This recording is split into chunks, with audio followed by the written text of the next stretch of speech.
Depois de 15 dias de risadas, comida boa, abraços apertados e carinho de mãe, chegou a hora de voltar. Entre uma escala e outra, eu percebi que meu coração já sentia falta do deserto, do silêncio e da minha rotina. E foi ali, em meio à multidão desconhecida, que caiu a ficha. Eu não estava apenas voltando para um endereço. Eu estava voltando para o que hoje eu reconheço como meu lar. Has been a -2-hour time change. You are now in the Pacific time zone.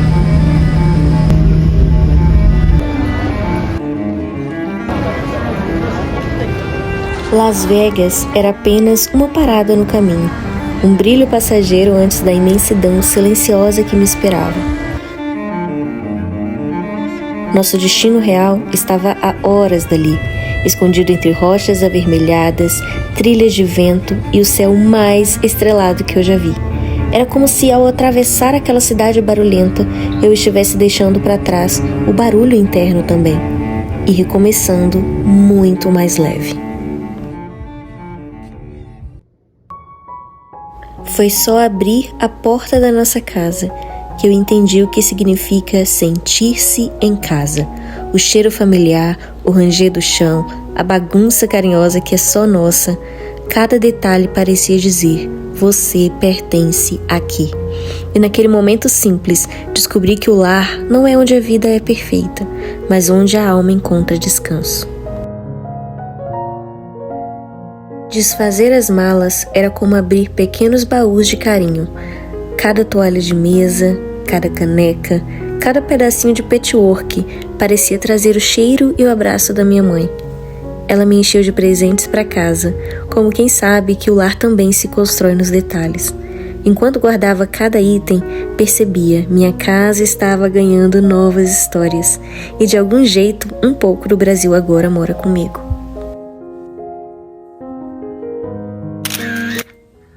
Oi vlog, sejam bem-vindos a mais um vídeo desse canal. Estamos em casa novamente, nem acredito.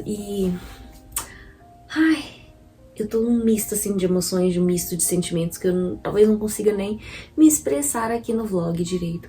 Mas eu tava muito ansiosa pra ir pro Brasil, muito ansiosa pra ver minha família, pra ver meus amigos, pra comer. Porque quem me segue lá no Instagram sabe que eu só comi. Só comi. Os 2 quilos que eu perdi antes de ir pra viagem, que eu tava com 60, fiquei com 58, 57, alguma coisa. Eu fui pesar agora, já ganhei os 2 novamente. Tô com 60 e lá vai cacetada. Mas semana que vem, na segunda-feira, começarei minha dieta. Em nome de Jesus, dessa vez vai dar super certo. Esses dias no Brasil foram incríveis, foram maravilhosos. Era tudo que eu precisava, sabe? Tava 1 ano e meio aqui nos Estados Unidos. E pra quem não sabe, eu vim pros Estados Unidos pra casar. Eu casei aqui.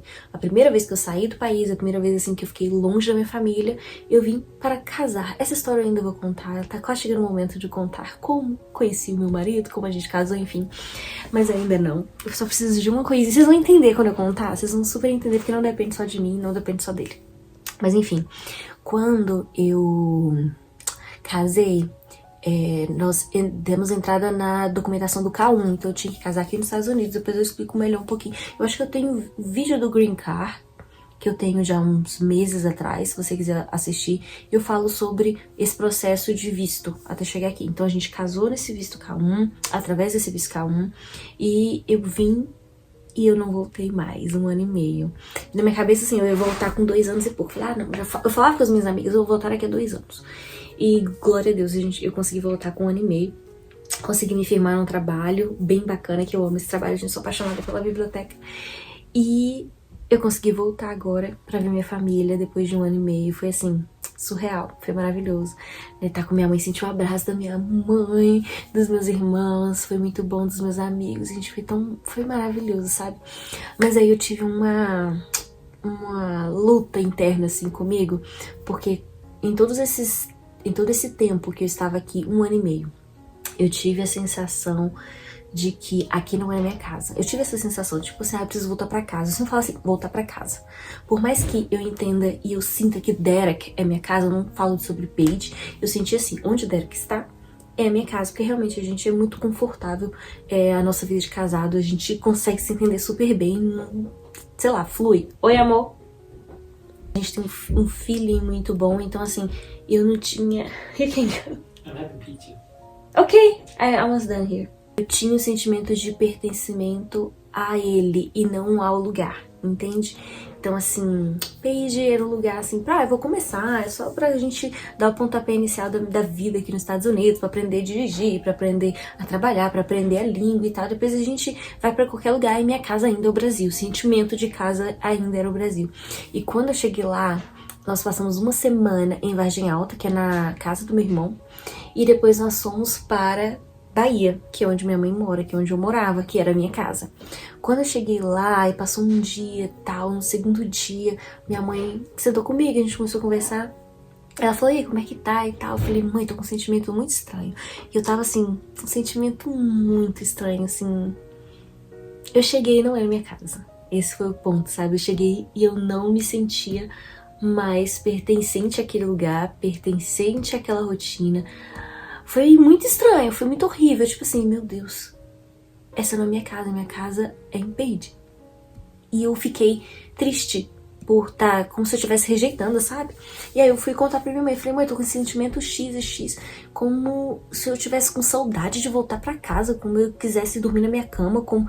E minha mãe, que bom que você tá sentindo isso, glória a Deus você tá sentindo isso, ruim seria se você tivesse que voltar tendo o sentimento que a sua casa era aqui. Porque você saiu e você não saiu pra dar um passeio, você saiu pra ir embora. Então o sentimento de, tipo, caramba, por causa do governo, das leis dos Estados Unidos, eu preciso ir embora. E a minha casa aqui ainda é o Brasil, mas sentir que eu tava longe da minha casa foi como se eu estivesse traindo, sabe? Minha família, traindo as minhas raízes. Que loucura, né? Coisa de maluca. E a minha mãe falou, que bom que você sente que a sua casa é lá. E pela primeira vez nesse 1 ano e meio, eu senti vontade de falar inglês, acredita? Eu senti vontade de estar na minha casa, aqui nesse quarto. Não tô sentada na penteadeira, tô sentada no chão, né? Mas nessa casa, do meu silêncio, do cheirinho da minha casa, do meu trabalho, das minhas colegas de trabalho, das crianças. Eu senti saudade de tudo. De verdade, de verdade, de verdade. Não da comida, gente. Não tem como sentir saudade da comida. Assim, a comida é uma coisa assim difícil. Não tem como sentir. Porque a comida do Brasil é a melhor do mundo. Mas eu fiquei assim... Eu tive a certeza de que a minha casa era aqui. E eu tive saudade da cidade de Paige, da minha reserva indígena. E voltar, abrir a porta, tomar banho no chuveiro, sentir o cheirinho dos meus cremes, sabe? De ver minha cama, de estar em casa, foi uma sensação, assim, impagável pra mim. E além de que eu já entendia que era meu lar, eu entendi que aqui também é meu lar, que aqui também é minha casa. E eu estou, assim, radiante de ter voltado, radiante de poder continuar na minha rotina, né, sozinha, aqui, sem nenhuma amiga brasileira, sem muitas pessoas ao redor, mas elas continuam no virtual, né, os meus amigos de Teixeira, a minha família de Teixeira, vocês também, que cada uma de uma cidade diferente, e eu vejo vocês como amigas também, a gente conversa muito, a gente bate papo lá no Instagram às vezes, mas... eu sinto que eu tô de volta, sabe, sei lá, é como se eu tivesse pegado a chave da sua casa própria, sabe? Eu nunca tive a casa própria, mas uma sensação de pertencimento. Foi essa sensação que eu tenho. É essa sensação que eu tenho. E é isso. Vou terminar de arrumar as coisas. Não sei se vou conseguir terminar. Amanhã eu trabalho. E é isso.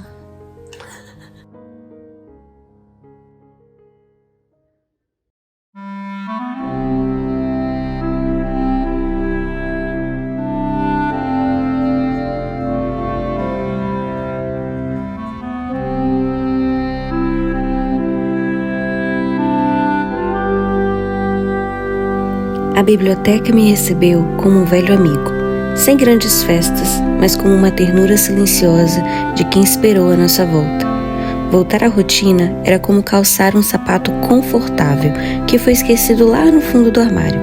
Mesmo com o coração ainda aquecido pelas lembranças do Brasil, eu percebi que tinha sentido falta dessa simplicidade, dessa paz que só o cotidiano pode dar.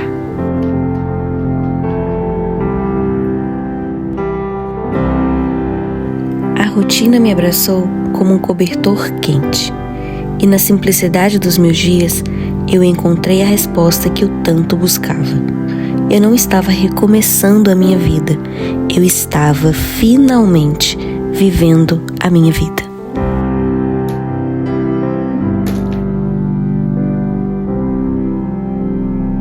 E assim começa a minha segunda temporada, um capítulo novo, em um mesmo cenário, mas com uma nova personagem, mais inteira, mais consciente, mais grata. Os ventos do deserto me ensinaram que crescer dói, mas também liberta, e que às vezes encontrar nosso lugar no mundo é simplesmente permitir-se ficar.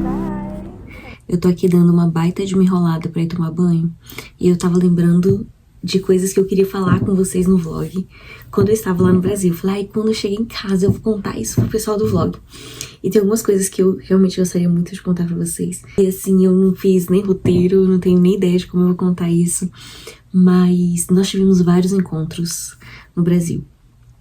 Principalmente nessa última semana que a gente ficou lá, nós fomos pra Bahia e a gente teve encontros de tarde e de noite. Desde o dia que a gente chegou de segunda até o último dia que a gente ficou, que foi no domingo. Então nós tivemos 2 encontros por dia. Esse era o ponto. A gente encontrava uma pessoa de tarde e outra pessoa de noite. Assim, o cafezinho da tarde e o jantar da noite foi assim, maravilhoso, né? As pessoas que fizeram parte da minha vida, que fazem parte da minha vida, mandando mensagem, Camila, vamos marcar, e tal. Eu falava assim, gente, eu não tô marcando nada, você me falou o horário e o dia que você pode, e eu posso dizer se encaixa na minha agenda. Sério, gente, eu tava com a agenda, é porque no celular tá aí, eu tava com a agenda, acho que eu consegui abrir aqui no iPad, com uma agenda de encontros, e eu achei, assim, me senti muito amada pelos meus... Agenda Brasil, aqui, ó, Agenda Brasil. Eu tinha encontro de manhã e encontro de tarde. E assim, foram encontros maravilhosos. Eu pude rever pessoas maravilhosas que já fizeram parte da minha vida e que ainda fazem parte da minha vida e que tem um carinho imenso por mim, eu tenho um carinho imenso por elas. Foi assim, incrível. Mas teve um encontro que mexeu muito comigo. E não mexeu comigo de uma forma assim, negativa. Mexeu de uma forma negativa assim. Eu não posso ser hipócrita e dizer que não mexeu de uma forma negativa, mas não por mim. Eu não fiquei sentida por mim, eu fiquei sentida pelo outro. Por mim, eu fiquei muito resolvida. E assim, eu dei glória a Deus. Mas antes de ilustrar esse encontro, eu sempre falo com vocês de um livro chamado Pés como os da Corça nos Lugares Altos. Eu amo esse livro. E hoje eu quero falar do livro 2, é o que vem em sequência. No Pés como os da Corça nos Lugares Altos. O livro 1, já contei que é a história da grande medrosa e que ela tem todos os defeitos do mundo, vive no vale da humilhação. Ela é uma pessoa, assim, com deficiências e isso é uma alegoria cristã, tá, gente? É um livro de uma alegoria cristã. E o pastor chama ela para que ela suba as montanhas, que ela atravesse um deserto, que ela atravesse praias, pedras, montanhas de pedras, para chegar nos lugares altos. E ela encontra esses lugares altos e ela é completamente transformada. Eu me sinto ela. Esse livro eu li em 2018. Esse livro, ele até hoje mexe comigo, porque como eu falo sempre pra vocês, eu era uma pessoa muito ruim, com muitas debilidades, caráter totalmente defasado, e hoje eu vejo que Cristo continua me levando pra esses lugares altos, arrumando meu caráter, arrumando minha personalidade, melhorando quem eu sou, tudo isso pra glória dele, pra que eu tenha um casamento bom, pra que eu tenha relacionamento bons com as pessoas, com a minha família, com os meus amigos.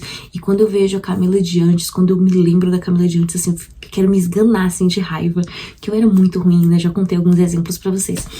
E no livro 2, a grande medrosa, ela precisa voltar ao Vale da Humilhação. E voltando no Vale da Humilhação, ela se depara com aquilo que ela viveu, com aquilo que machucou, com aquilo que a feriu, com aquilo que a traumatizou. E nesse livro, ela precisa falar do amor de Cristo para aqueles que ainda estão no vale. É um desafio para ela, e a cada página, cada capítulo, ela vai vencendo esses desafios. E aí, pronto, ilustrando, tivemos um encontro em que, literalmente, eu voltei no Vale da Humilhação. Eu, a grande medrosa, voltei lá no Vale da Humilhação. E se esse encontro tivesse acontecido em 2018, ou antes de 2018, antes de eu realmente ter um encontro com Cristo, aquilo ia me estragar. Aquilo ia acabar comigo, sabe? Deus sabe de todas as coisas. Eu não poderia ter ouvido aquilo antes de ser curada, antes de Cristo ter feito uma obra na minha vida, antes dele estar fazendo uma obra na minha vida. E esse encontro foi uma pessoa que fez parte da nossa vida, da minha família, que nos machucou, nos abandonou, nos feriu, nos traumatizou. E na minha cabeça, assim, eu entendo que todo mundo muda. Eu acho que eu sou muito ingênua de acreditar que as pessoas têm esse mesmo desejo que eu. Todo mundo tem esse mesmo desejo que eu de ser melhor, de aprender alguma coisa. Eu tenho uma agonia, assim, eu lembro que eu dava aula, eu falava para os meus alunos, eu odeio, eu tenho um ódio, uma coisa horrível, assim, um pavor de terminar o ano da maneira que eu comecei, sem mudar nada, sem aprender nada novo, sem melhorar minha personalidade, meu caráter. Eu tenho pavor de ter os mesmos, de virar o ano com os mesmos defeitos que eu comecei o ano. Eu tenho um pavor disso muito grande. E assim, eu tenho a impressão que as pessoas também têm esse desejo, sabe? De ser melhor. Eu sempre penso que as pessoas querem ser melhor. E aí fomos nesse encontro. Eu, minha irmã e os nossos maridos. Essa foi a composição, a escalação do encontro. Foi essa. Minha irmã, eu e os nossos maridos. E foi a primeira vez que os nossos maridos estavam com aquela pessoa. Só a gente, aquela pessoa. Foi o primeiro encontro dos nossos maridos. O marido da minha irmã entende muita coisa, mas tipo assim, calado estava. Porque ele falou, meu Deus do céu, mais um pouco eu vou nessa pessoa. E o meu marido não tava entendendo nada. Então assim, quando eu tentava explicar pro meu marido uma coisa, eu falava assim, amor, em casa eu te explico. Em casa eu te explico, tipo, não vale a pena. Isso poderia ter estragado a nossa viagem. Por quê? A conversa tava boa, sabe? A pessoa tava falando coisas maravilhosas. Aí que eu sou ingênua. A pessoa virou e falou assim, eu tô me convertendo. Nossa, gente, aquilo foi pá na minha visão, sabe? Assim, no meu coração. Aquilo encheu meu coração de alegria. Eu falei, meu Deus, aleluia. A pessoa está saindo da cegueira. Tá conseguindo enxergar a vida como a vida realmente é. E começou a falar. Embananava algumas coisas assim, sabe? De teologia, da palavra de Deus, tava tudo bem, tá se convertendo. Eu tava muito feliz, gente, tava assim, radiante, a gente já tava assim, querendo chegar em casa, já contar pra minha mãe, contar pras minhas amigas, meu Deus, você está se convertendo, realmente vai conseguir se enxergar agora. E aí, no decorrer da conversa, tem coisa que tem que ser 30 minutos, né? Tem coisa que tem que ser 1 hora. No decorrer da conversa, a gente tava quase indo embora, gente, eu tava tão feliz. A pessoa vem e me fala a seguinte frase: sabe tudo que aconteceu entre a gente, na nossa vida? Então, eu gostaria de te dizer que eu faria tudo de novo. Esse ponto. Eu não entendi. Aí eu, como? Como? Aí a pessoa respondeu, eu faria tudo de novo. Eu faria tudo isso. Aí na minha cabeça eu comecei a pensar, eu não queria entrar em conflito assim. Sabe quando você fala assim, meu Deus, tô ouvindo uma merda muito grande. Eu não vou nem perguntar de novo, já perguntei, a pessoa repetiu. A pessoa começou a falar. Era uma conversa, até ali era uma conversa. Eu não consegui falar mais nada. Minha irmã não conseguiu falar mais nada. E virou um monólogo. A pessoa continuou falando. E a pessoa falava, isso que eu fiz, isso que aconteceu, e tá. E eu tava olhando pra cara da pessoa incrédula. Primeiro porque eu me senti ingênua demais, muito tonta. E fiquei muito triste pela pessoa, sabe? Enquanto a pessoa falava, eu só via blá. Na minha cabeça ficava assim, como você chega no final da sua vida? Você passa pela vida sem aprender nada.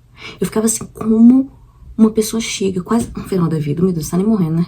Mas estava assim, 60 anos, tá chegando 60, sem aprender nada. Como você tem a audácia de verbalizar ainda de que você passou pela vida sem ter aprendido nada? Eu penso assim, meu Deus, uma coisa que a pessoa aprendeu, eu teria pavor de chegar... Gente, sério, eu penso assim, eu não gostaria nunca de reproduzir com os meus filhos, com os meus amigos, com a minha família, com meu marido, o que eu aprendi. Sabe, a gente tem muitas conversas. Ontem a gente teve uma conversa muito difícil. A gente sentou, conversou, foi assim, muito boa. Uma conversa que era pra gente ter tido 2 dias atrás. A gente foi, cada um ali, remoendo, trabalhando, assim, pra não machucar o outro, pra poder resolver a situação. Uma coisa que eu acho muito bacana em Derek, ele não tenta ganhar no relacionamento, sabe? Ele não tenta... Gente, isso pra mim, eu falo, meu Deus, ele é muito parecido com Jesus. Derek é a maior representação de Jesus que eu já vi na minha vida. E ele faz de tudo pra não me machucar, pra trazer meu coração, pra ganhar meu coração, pra me levar a enxergar Cristo, enxergar onde eu quero chegar, sem me machucar.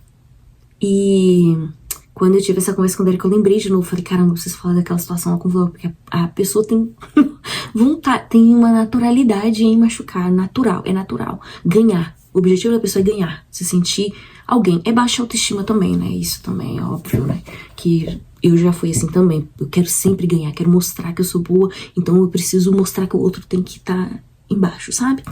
E a pessoa foi dando uns exemplos, gente, de um exemplo maluco, de um exemplo que eu fiquei, de onde essa pessoa tirou esse exemplo? Da onde tirou esse exemplo? Aí eu conversei com uma amiga minha que é terapeuta, ela falou, já assisti esse exemplo de tal vídeo. Aí falou, vídeo tal, o que, é disso e disso, mas a pessoa não tá falando nada disso não, depois você assistir, o vídeo tem nada a ver. Deu um exemplo, totalmente torto, de uma árvore, sei lá o que, das quantas, árvore torta, que tem que ser traumatizada, nada a ver com nada. E aí, enquanto eu tava pensando na pessoa, eu falei, Jesus, tem misericórdia dessa pessoa. Que ela consiga te enxergar. Que ela consiga ver a vida, viver uma vida plena em Cristo. Gente, no dia que essa pessoa enxergar Jesus, tem tanto potencial, é uma pessoa tão inteligente. É uma das pessoas mais inteligentes que eu conheço na minha vida. Sabe, fala de uma forma que se tivesse Cristo, ganharia o mundo pra Cristo, sabe? Ai, eu fiquei assim, muito triste. E ao mesmo tempo, enquanto eu tava pensando na pessoa, o Senhor me fez pensar em mim. A pessoa falando, gente, falou quase 1 hora ali. Eu voltei pra mim, todos os pensamentos pra mim. Eu falei, Senhor, tem misericórdia de mim. Que eu não seja assim, sabe? Que eu chegue no final da minha vida, que eu tenha sido exemplo pra outras pessoas, que eu tenha sido Cristo na vida de outras pessoas, que outras pessoas, elas tenham oportunidade de encontrar Jesus através da minha vida, e que eu seja canal de bênção para outras pessoas. Eu não tava falando nem só da minha família, sabe? E foi tão bom estar com a minha família também, com minha mãe, com os meus irmãos. E foi uma paz, uma graça tão grande, desde a casa do meu irmão até chegar em Teixeira. E eu comecei a orar por mim. Eu comecei a orar por mim ali, gente. Eu comecei a orar, falei, Senhor, por favor, tenha misericórdia de mim, que eu não chegue, sabe, nos meus 60 anos, sendo uma pessoa que passou pela vida e não aprendeu nada. Sabe, que não vai colher nada de bom. E eu tenho exemplos dessa pessoa na minha família mesmo, na família que teve um pai que ele e os irmãos passavam do outro lado da rua pra não encontrar com o pai, pra não passar na porta da casa do pai. E aí você chega nos seus 60 anos e você repete as mesmas coisas. Você quer que seus filhos passem do outro lado da rua e não queiram ver você, sabe? Ignorar você. E eu falei, Senhor, que quebre isso, sabe? Em mim, sabe? Na minha geração, na vida dos meus irmãos também, que a gente não carregue essa maldição que vem de gerações e gerações e é sempre as mesmas coisas, de pais que abandonam os filhos, de que dão lugar ao pecado, prazeres carnais, de prostituição, de adultério. E eu comecei a orar ali desesperadamente naquela conversa. E só sei que o marido da minha irmã foi assim, de Deus, falou, opa, pediu a conta. Só voltei a mim quando eu vi que ele tava pedindo a conta. E a conta chegou, ele pediu pro garçom tirar uma foto, eu já tava assim, meu Deus do céu, o que tá acontecendo? Porque eu tava em oração aqui, eu não tô entendendo mais nada. E aí, fomos embora. E Derek do meu lado, assim, ele não entendeu nada, obviamente, que tava conversa. Mas ele, assim, me abraçava e segurava, assim, no meu braço. E eu falava assim, eu podia chorar, sabe? Mas não tinha nem vontade de chorar, gente, sabe? Eu tava, assim, incrédula. Foi essa a minha reação, o meu sentimento foi... Eu não tava acreditando que aquilo era real. E aí nós chegamos na casa da minha irmã, fomos relatar, minha irmã foi fazer as mímicas lá pra minha mãe ficou assim assustada. E a gente teve crise de riso assim, meu Deus, como você chega na cidade e você não mudou nada. Gente, eu tenho pavor de eu tenho pavor de não mudar, sabe? E aí, quando eu estava na sala ali sentada e tal, e todo mundo, e eu tava com o Derek aqui do meu lado no sofá, e me veio uma alegria tão grande. Nossa, eu não sei explicar, uma alegria tão grande. E eu lembrei do livro na hora. Na hora eu lembrei do livro, assim, você voltou naquilo que mais te feria, que mais te machucou em toda a sua vida. E você passou por aquilo sem doer. Eu tô rindo, porque assim, gente, pra mim foi uma vitória. Camila do Velho Testamento também não tinha boca pra nada, não ia discutir, mas a Camila do Velho Testamento ia carregar aquilo ali pra sempre, sabe? Eu faria de novo, Camila. Eu te abandonaria, sabe? Eu te feriria. Eu tocaria na sua ferida, eu te humilharia novamente, sabe? Ouvir aquilo ali e não doer, sabe? De olhar pra sua família e ver que tá uma família ali. Meu irmão não tava na hora, depois ele chegou, a gente contou pra ele. De estar com essa família assim rodeada, felizes, saudáveis, que foram despejados. Eu nunca contei isso pra vocês, nós somos despejados. Fomos despejados, fomos acolhidos pela igreja, cesta básica, aluguel, tudo. E saber de onde a gente tá hoje, sabe? De perceber que estamos nos lugares altos que Cristo preparou para nós, que passamos por todo aquele vale da humilhação, passamos por 10 minutos de vídeo, passamos por toda aquela humilhação mesmo, sabe?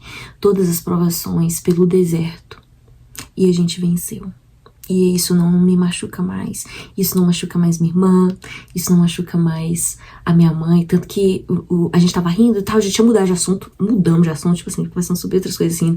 Aí o marido da minha irmã veio e falou assim, meu Deus do céu, vocês são muito maduras, viu? Porque se fosse eu cortava da minha vida, eu ficava doida, nossa, eu não sei como é que vocês conseguiram ver aquilo ali quietas. Aí eu parei e falei, eu também não sei, eu também não sei. E aí... Enfim, eu nem quis contar pra Derek tudo. Derek vai assistir o vídeo, que ele é a primeira pessoa a assistir o vídeo, vai entender. Às vezes a tradução, gente, desse vídeo pra inglês, tem a legenda em inglês, ele assiste, sai tudo errado. Eu espero que não saia errado, talvez eu vou explicar pra ele depois.